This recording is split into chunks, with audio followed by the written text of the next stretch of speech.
The EU could step up sanctions as it accuses Iran of sending missiles to Russia. The European Commission says Hungary's threat to bus migrants to Brussels are unacceptable. The EU is accusing Iran of supplying ballistic missiles to Russia for its war in Ukraine. This comes after the United States, United Kingdom, France, and Germany had already claimed the same. During a visit to London on Tuesday, U.S. Secretary of State Antony Blinken spoke alongside British Foreign Secretary David Lammy, promising fresh sanctions on Tehran.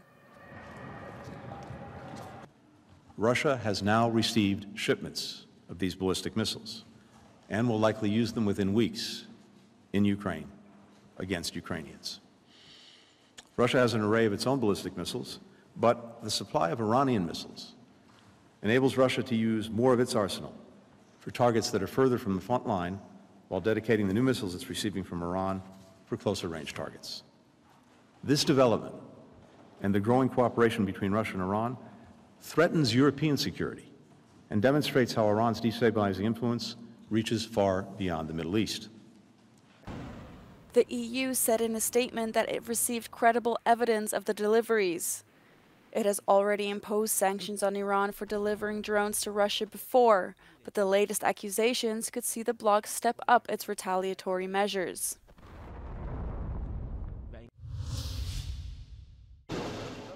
Over 140 Ukrainian drones targeted multiple Russian regions early Tuesday, killing at least one person. Just outside Moscow, one woman was reportedly killed as drones hit two residential buildings, according to Moscow Region Governor Andrei Vorobyov. A video published by the Russian Telegram channel MASH appeared to show a drone crashing into the building.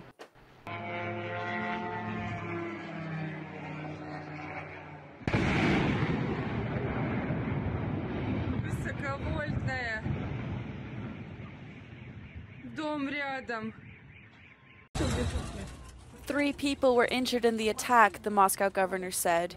The reported incident marks one of the largest drone attacks on Russian territory since it started its full-scale invasion of Ukraine in 2022. Overall, Russia's defense ministry said it intercepted and destroyed 144 Ukrainian drones over 9 Russian regions.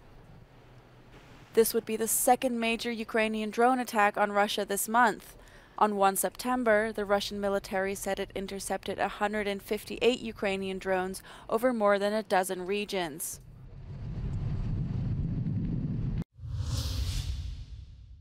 At least 19 people have been killed following an Israeli airstrike on a tent camp in a designated humanitarian zone in Gaza, according to the territory's health ministry. A further 60 people were wounded in the attack in the Al-Mawasi area of Khan Yunis, which left craters in the ground of up to 10 meters deep.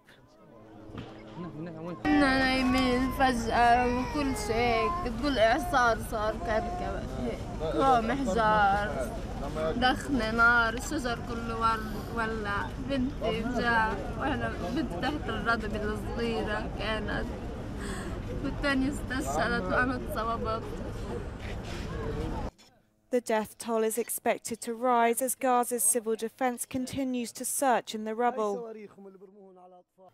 Israel has disputed the Gazan Health Ministry's death toll, claiming its forces used precise ammunitions against a group of Hamas militants. It comes as the Israeli military admitted an American activist killed in the West Bank last week was likely shot indirectly and unintentionally by soldiers who were firing at participants in a demonstration against settlements. A criminal investigation has been opened. The European Commission has sharply criticised the Hungarian government for threatening to bus migrants from Hungary's borders to the EU capital, Brussels. The Commission says the provocation, if followed through, would be illegal and would put the security of the passport-free Schengen zone at risk. First of all, in terms of the announcements made by the Hungarian authorities that they would transport irregular migrants from the Hungarian-Serbian borders to Brussels, in one word, basically, it is unacceptable. So this action, if carried out, would be in clear breach of the EU law, but also it will be in clear breach of the principle of sincere and loyal cooperation, but also of the mutual trust. In addition, it will also undermine the security of the Schengen area as a whole. The threats are part of an ongoing spat between Budapest and Brussels after the EU's highest court slapped a €200 million fine on Hungary for restricting the right to asylum back in 2020. The Hungarian government has missed the first deadline to pay that fine. If it continues to refuse to pay up, the Commission could deduct it from Hungary's allocated share of the EU budget. Brussels has said it will leave no stone unturned to ensure Hungary refrains from carrying out its threats. The Commission is in touch with the Hungarian authorities to ensure that, that this action is not taking place and that Hungary refrains from it.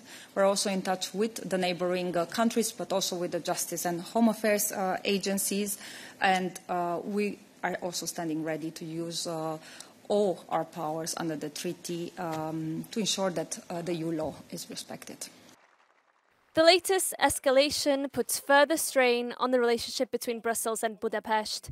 Viktor Orban's government has taken a confrontational stance towards EU migration policies, claiming they force Hungary to allow irregular migrants to cross its borders.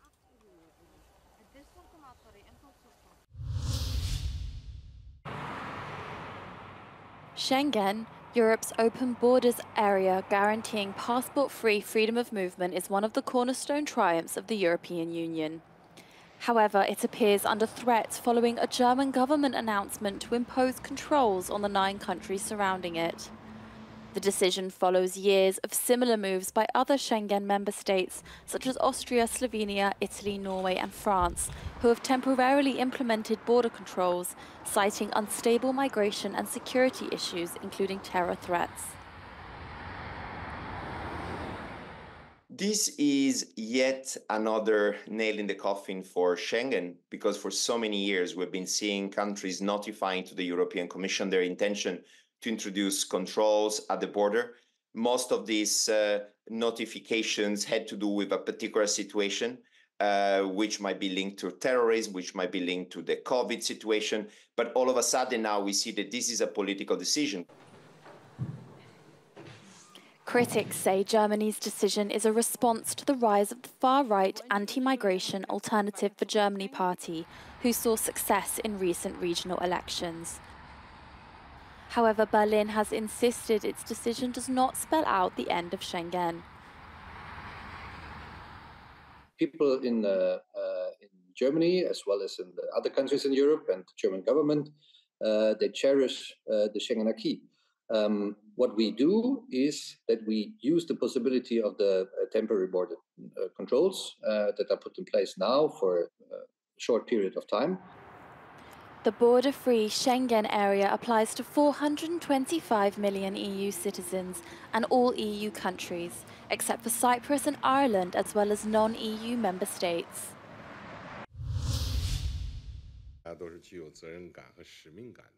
Spanish Prime Minister Pedro Sanchez met with Chinese leader Xi Jinping in Beijing to discuss deepening trade relations, the Spanish government said.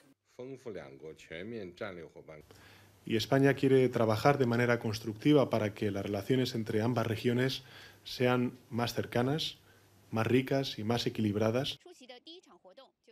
The leaders also discussed international conflicts, such as Russia's invasion of Ukraine. Spain is a member of NATO, an alliance that China says prompted Russian President Vladimir Putin into war. While the two countries have differing opinions on the fighting, Sanchez and Xi agreed on strengthening bilateral ties. The call for dialogue comes as relations between China and the EU reaches boiling point, with Brussels slapping hefty tariffs on Chinese-made electric vehicles. The leaders did not announce any specifics pertinent to electric vehicles at the meeting. Tony Nadal is arguably the most successful coach in tennis history. His nephew, Rafael Nadal, has won 16 Grand Slam titles under his direction. During the summer, he regularly visits the Rafa Nadal Tennis Centre at the Sani Resort in Halkidiki, northern Greece, where he oversees the high-level tennis training offered by the Greek branch of the Rafa Nadal Academy based in Mallorca. Euronews travelled to Halkidiki to speak with Tony Nadal about his philosophy as a leading tennis coach and who he thinks is the greatest player of all time. Who played better was the Federer. Who is the best? Djokovic. Duration, you mean? Yes, because Djokovic won more titles than the others. Who could be the best without injuries? My nephew. But he has injuries. At the end, the best is Djokovic. But in my opinion, what I have seen on court when Federer play, no one did. So you think that a good tennis player, a champion, is born or is made through hard work? To be number one is born. You're born with talent, with good talent, with a natural talent, but at the same time, you need to work hard, because only with the natural talent normally is not enough. Of course, it's very difficult to achieve the goals that Federer can achieve, or it's very difficult to be Messi. It's almost impossible, but you can be a very good tennis player or you can be a very good football player when you are willing to work very hard.